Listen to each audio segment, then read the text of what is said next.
I'm quite a loving husband. Have you ever wondered why a singer at the very top of his career would decide to step away from the spotlight? For many fans, Engelbert Humperdinck seemed unstoppable. His concerts were packed, his records sold by the millions, and his name shined brightly in places like Las Vegas, where only the biggest entertainers could perform. To the public, everything looked perfect. He had fame, success, money, and millions of loyal fans who adored him. But behind the smiling face and polished performances, there was another story that most people never knew. As the years passed, Engelbert slowly began to speak more openly about the challenges that came with his incredible career. He revealed that success often came with sacrifices, disappointments, and difficult choices that changed the direction of his life forever. While many people believed he simply retired because he became older, the truth was much more complicated. The real reasons included years of frustration with management, missed opportunities, personal heartbreak, and the emotional weight of balancing fame with family life. Before understanding why he stepped away, it is important to understand how his remarkable journey began. Long before he became one of the world's most recognized romantic singers, he was simply Arnold George Dorsey, a young boy growing up in a large family. Born on May 2, 1936, in Madras, British India, he later moved with his family to Leicester, England.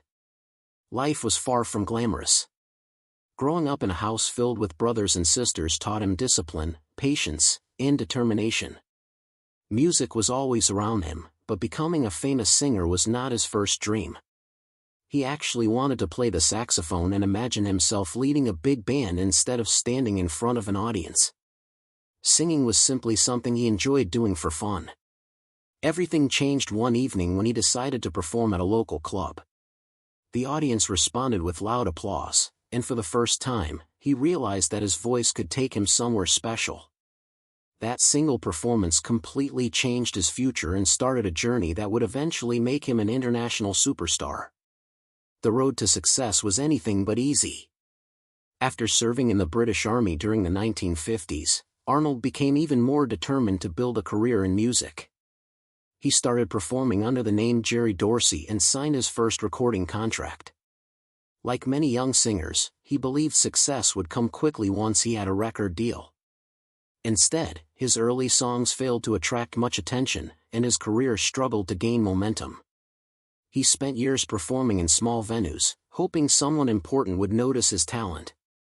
Then life became even more difficult when he was diagnosed with tuberculosis, a serious illness that forced him to spend many months in the hospital.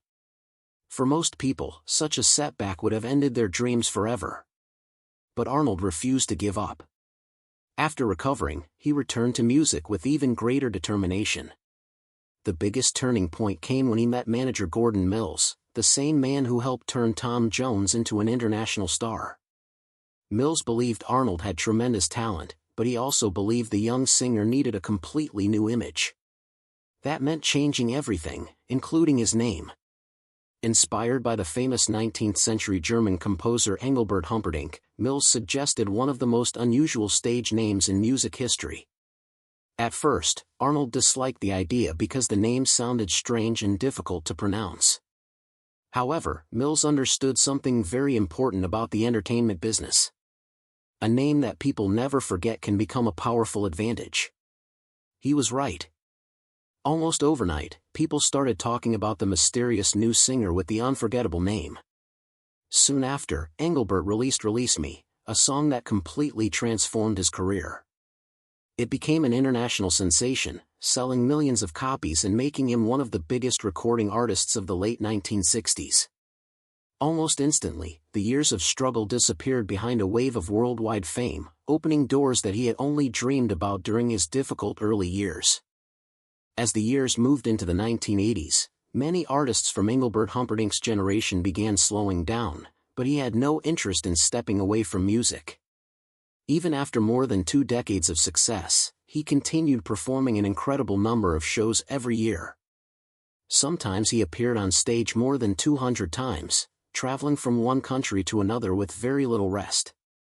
His audience remained loyal because they knew exactly what they would receive every time they bought a ticket.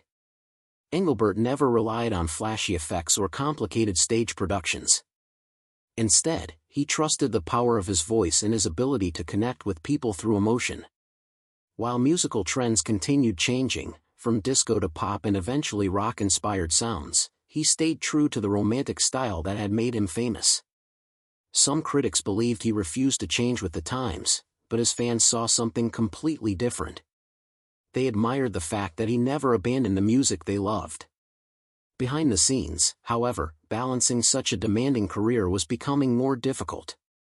Constant touring meant spending long periods away from home, and those long absences placed pressure on his family life.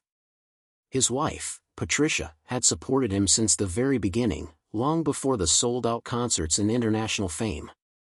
They first met as teenagers in Leicester, where a simple dance at a local nightclub started a relationship that would last for decades.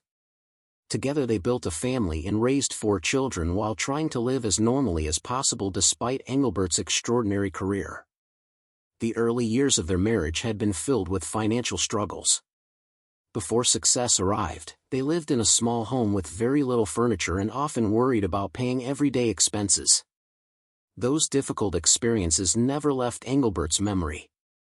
Even after becoming wealthy, he often spoke about how those hard times taught him to appreciate every opportunity that came his way. Success changed his lifestyle, but it never erased the memories of where he had started. Those memories helped keep him grounded while the entertainment world around him continued becoming bigger, faster, and more demanding. Although Engelbert enjoyed worldwide success, his personal life was not without controversy. Throughout his career, stories about romantic relationships outside his marriage regularly appeared in newspapers and magazines. Because he was considered one of the world's biggest heartthrobs, public interest in his private life remained constant. Some reports led to legal battles, and over the years, questions about paternity and relationships became part of the headlines surrounding his career. Rather than pretending those stories never happened, Engelbert later admitted that he had made mistakes. As a deeply religious man, he often spoke about guilt, forgiveness, and learning from life's failures. He explained that fame brought temptations that were not always easy to resist, but growing older changed his priorities. Above everything else, he remained grateful that Patricia continued standing beside him through many difficult years. Their marriage survived challenges that would have ended many other relationships. Patricia herself once explained that emotional commitment meant more to her than public rumors, and the couple developed an understanding that allowed them to move forward together. While newspapers focused on controversy, Engelbert concentrated on his music and continued entertaining audiences around the world. During this period, he also received important recognition for his achievements. A star on the Hollywood Walk of Fame honored his contribution to entertainment, while awards celebrating his success reminded everyone that he was much more than a singer with one famous hit. His influence stretched across decades and generations. He had performed for royalty, presidents, and millions of ordinary fans who simply loved hearing his voice. Yet despite all the awards and accomplishments, he still carried one quiet disappointment. Looking back, he believed that if he had been allowed to make more creative decisions earlier in his career, he might have explored different musical styles, acted in films, and built an even more diverse legacy. Those regrets slowly became one of the hidden reasons why he began thinking differently about the demanding lifestyle that fame required. As the new century began, Engelbert Humperdinck proved once again that he was not ready to disappear from the public eye. Many singers from his era had already retired or performed only occasionally, but he continued recording music and touring around the world. What surprised many people was his ability to attract younger listeners as well as the fans who had supported him for decades. His appearance in the animated comedy film Beavis and Butt-Head Do America, where he performed the unusual song Lesbian Seagull, introduced him to an audience that may never have heard his classic hits. Later, he appeared in popular television commercials and special events, showing that he was willing to laugh at himself and embrace new opportunities. However, there were also opportunities that never happened. One of the biggest disappointments came when he discovered that Damon Albarn wanted him to appear on the Gorillaz album Plastic Beach. According to Engelbert, the invitation never reached him because it had been turned down by his management before he even knew about it. When he finally learned the truth, he admitted feeling deeply frustrated. It reminded him of the movie roles that had been rejected years earlier without his knowledge. Once again, someone else had made an important decision about his career. Looking back, Engelbert realized that this pattern had followed him throughout much of his professional life. While he appreciated everything his managers had done to help him become famous, he also understood that success had come with a price. Too often, other people had controlled the direction of his career. Those experiences became an important part of the reason he slowly began reducing his workload. It was not because he no longer loved performing. Instead, he wanted the freedom to make his own choices, spend more time with his family, and enjoy life beyond the constant pressure of touring. After decades of living according to schedules created by others, he finally wanted to decide for himself how he would spend the remaining years of his remarkable career. The greatest challenge of Engelbert's life had nothing to do with music, awards, or fame. It came when his beloved wife, Patricia, was diagnosed with Alzheimer's disease. For more than 10 years, he watched the woman who had stood beside him since his youth slowly lose her memories. It was a heartbreaking experience that no amount of success or money could change. Instead of hiding from the situation, Engelbert spoke openly about it, hoping to bring more awareness to the disease and encourage families facing similar struggles. He searched tirelessly for treatments, consulted doctors, explored new therapies, and did everything he believed might help Patricia. Music became one of his greatest sources of hope. He often sang to her, believing that even when words disappeared, melodies could still reach her heart. Sometimes she smiled or reacted to his voice, giving him precious moments that he treasured deeply. In February 2021, Patricia passed away after her long battle with Alzheimer's, ending a marriage that had lasted for more than 56 years. Her death changed Engelbert forever.